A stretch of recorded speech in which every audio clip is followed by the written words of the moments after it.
What I want to do in this video is talk a little bit about the kidney, and this is a big picture of a kidney, and to talk about how it operates at its, I guess you could call it its smallest functional level, and that's the nephron. So we're going to talk about the kidney, and the nephron.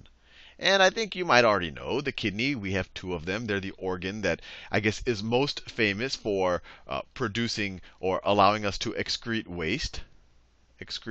But part of that process, let me write excrete waste, it also helps us maintain our water, the correct level, and actually the amount of salts or electrolytes we have, and our blood pressure. But I'll just say maintain water. And it also produces hormones and things. And I'm not going to go into a lot of detail on that right now. I really just want to focus on these first two to kind of just understand the overview function of the kidney. And most of us have two of these. They're kind of closer to our back on either sides of our spine behind our liver. And this is a zoomed in version of it. A kidney isn't as big as if you're watching this in full screen, it's not going to be as big as this picture is, but we've sliced it so we can see what's going on inside the kidney. And just to understand the different parts here, just because it'll actually be significant when we start talking about the functional units or the nephron within the kidney. This area right here, from here to here, this is called the renal cortex. Whenever we talk about something with the kidney, if you hear renal anything, that's actually referring to the kidney. So this right here is the renal cortex, that outer part right there. And then this area right here, this is the renal medulla. And medulla comes from middle. So it's you can almost view it as the middle of the kidney. Renal medulla. And besides just understanding these words, we're going to see that they actually play a very important role in this actual filtration or this excretion of waste, and this ability to not dump too much water or excrete too much water when we're trying to filter out our blood.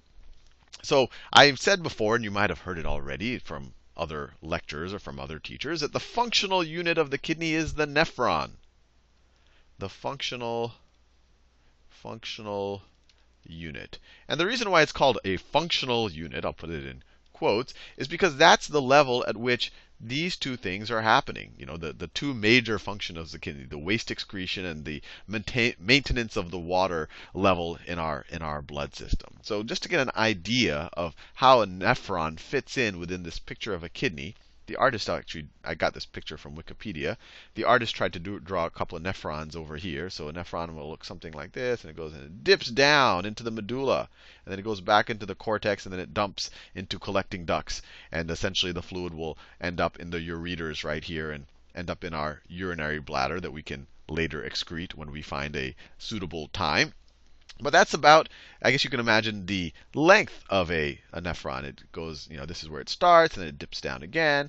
So multiple nephrons are going to keep doing that, but they're super thin. These tubes, or these tubules, maybe I should say, are super thin. And an actual kidney, your average kidney, will contain on the order of 1 million nephrons.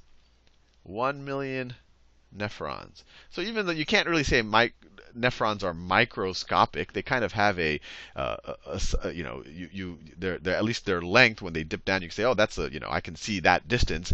You can still jam a lot of them inside of one kidney. Well, with that said, let's actually figure out how a nephron how it filters the blood and actually make sure that not too much water, not too much of the good stuff in our blood ends up in the urine. So let me draw here a nephron. So I'm going to start like this. So I'm going to start with the blood flow. So the blood's going to come in an arterial. Or arterial capillary, you could say. So it's going to come in like that. This is actually called the afferent arteriole. You don't have to know the names, but you might see that sometime. Arteriole. Blood is coming in. Then it goes into this big windy place. And it really winds around like that. This is called the glomerulus. Glomerulus.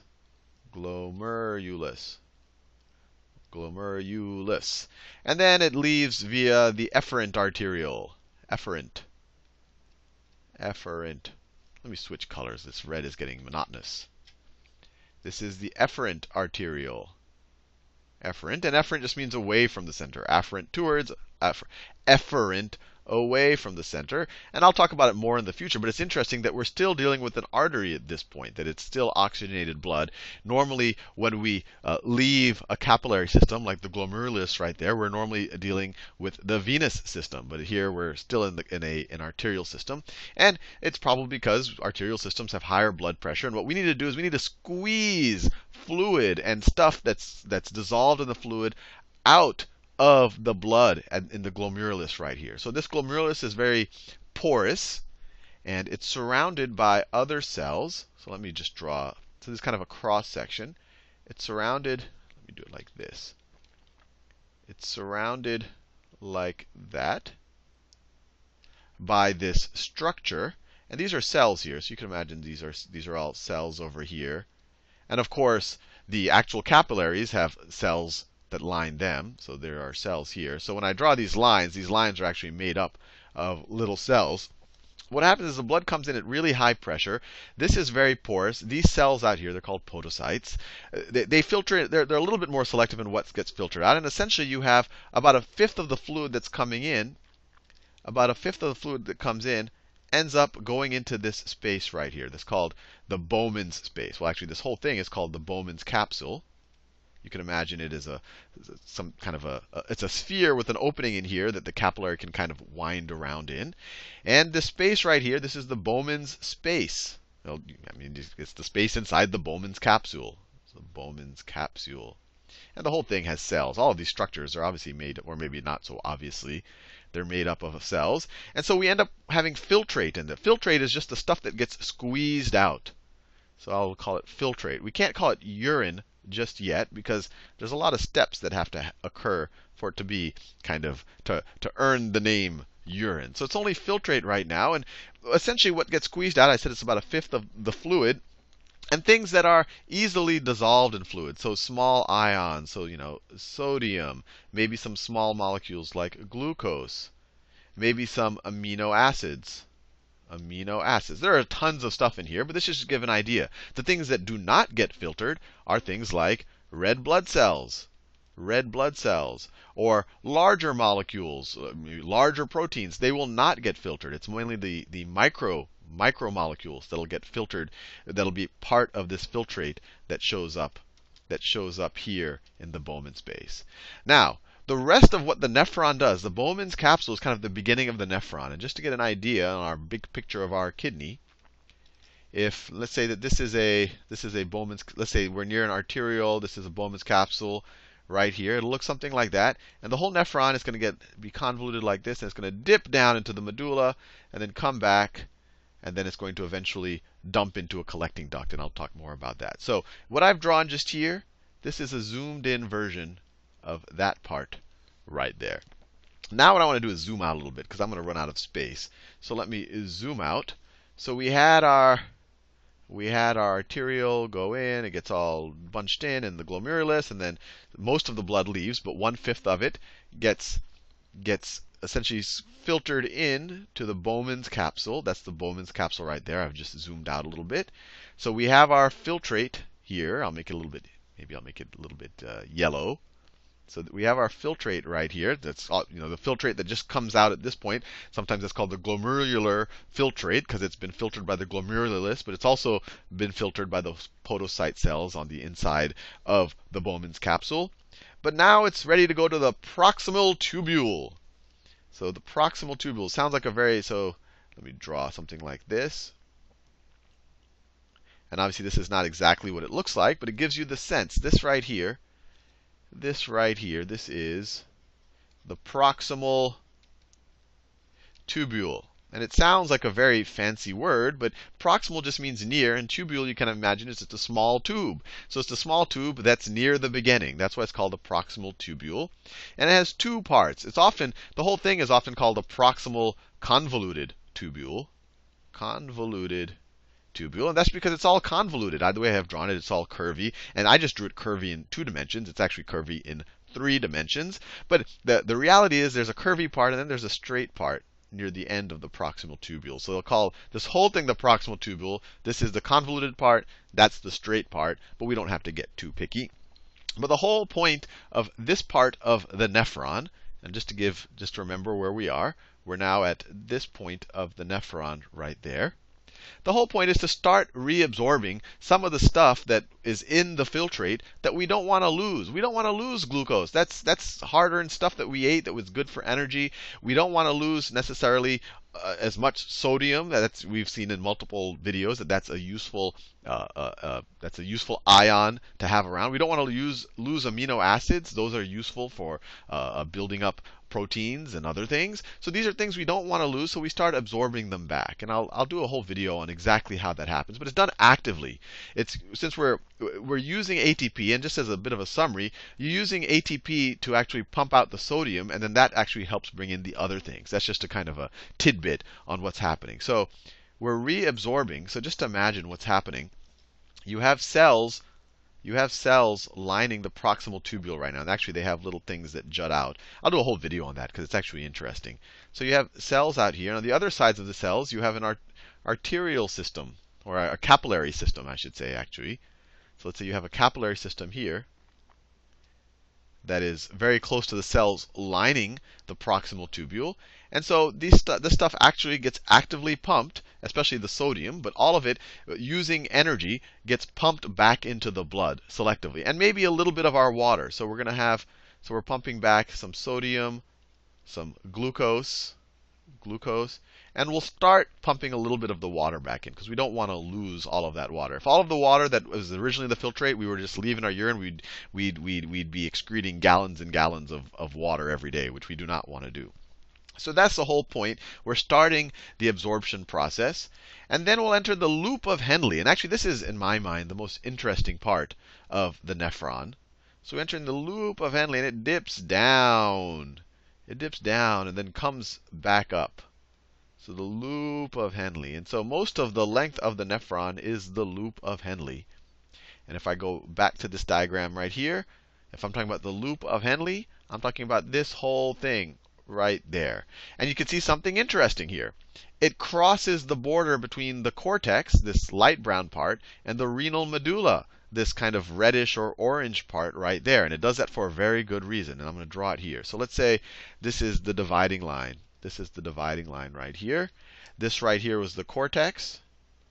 This right here is the medulla. So the whole point, well, there's 2 points of the loop of Henle. Loop of Henle. One point is to make the medulla salty. Make the medulla, the renal medulla, salty. And it does this by actively pumping out salts. So it actively pumps out salts, and it does that in the ascending part of the loop of Henle. So this is the ascending part. So it actively pumps out salts, sodium, potassium, chloride, or chlorine, I should say, chlorine ions. It actually actively pumps out these salts right here to make the entire medulla, salty, or if we think about it in terms of kind of osmosis, make it hypertonic. You have more solute out here than you have in the filtrate that's going through the tubule. So what it does is it makes it, and it uses ATP to do this. All of this stuff requires ATP to actively pump against a concentration gradient. So this is salty. It's salty. And it's salty for a reason. It's not just to take back these salts from the filtrate, although that's part of the reason. But by making this salty, so this part, the ascending part, is only permeable to these salts and these ions. So only ions. It's not permeable to water. So we could say not permeable to water. Not water. The descending part of the loop of Henle is only permeable to water. Only water. So what's going to happen? If this is all salty because the ascending part is actively pumping out salt, what's going to happen to water as it goes down the descending loop? Well, it's hypertonic out here. Water will naturally want to go and kind of try to make the concentrations balance out. I've done a whole video on that. It doesn't happen by magic. And so the water will, because this is hypertonic, it's more salty, and this is only permeable to water, the water will leave the membrane on the descending part of the loop of Henle right now. And this is a major part of water reabsorption. And if I've thought a lot about why don't we just actively pump? Why don't we use ATP somehow to actively pump water? And the answer there is there's no easy way to do that. Biological systems are good at using ATP to pump out ions, but it can't actively pump out water. Water is kind of a hard thing for proteins to operate on. So the solution is to make it salty out here by pumping out ions, and then water, if you make this porous only to water, water will naturally flow out. So this is a major mechanism of gaining back a lot of the water that gets filtered out up here. And the reason why this is so long is to give time for this water to secrete out. And that's why it dips pretty nice and pretty far down into this salty portion. So then we leave the loop of Henle, and then we're almost done with the nephron. Then we're in another convoluted tubule, and you might even guess the name of this convoluted tubule. If this was the proximal one, this is the distal one. And actually, just to make my drawing correct, it actually passes very close to the Bowman's capsule. So let me do it in a different color. The distal convoluted tubule, I wanted to do that in a different color. The distal convoluted tubule actually goes pretty close to the Bowman's capsule. And once again, I've made it all convoluted in 2 dimensions, but it's actually convoluted in 3. And it's not that long, but I just had to get over here, and I wanted to get over that point right there. It's called distal. Distal is further away. It's convoluted, and it's a tubule. So this right here is the distal convoluted tubule. And here we have more reabsorption, calcium, more sodium reabsorption. We're just reabsorbing more things that we didn't want to lose in the first place. And there's a lot of things we could talk about what get reabsorbed, but this is just the overview. And we're also reabsorbing a little bit of more water. But then at the end, right here, our filtrate has been processed. A lot of the water has been taken out. It's a lot more concentrated.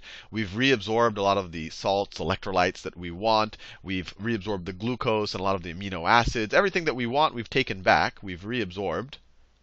And so this is mainly waste products and water that we don't need anymore. And then this gets dumped into collecting ducts. This gets dumped into collecting ducts, and you can kind of view this as the trash chute of the kidney, where multiple nephrons are going to dump into this. So that might be the distal tubule of another nephron right here. This is a collecting duct.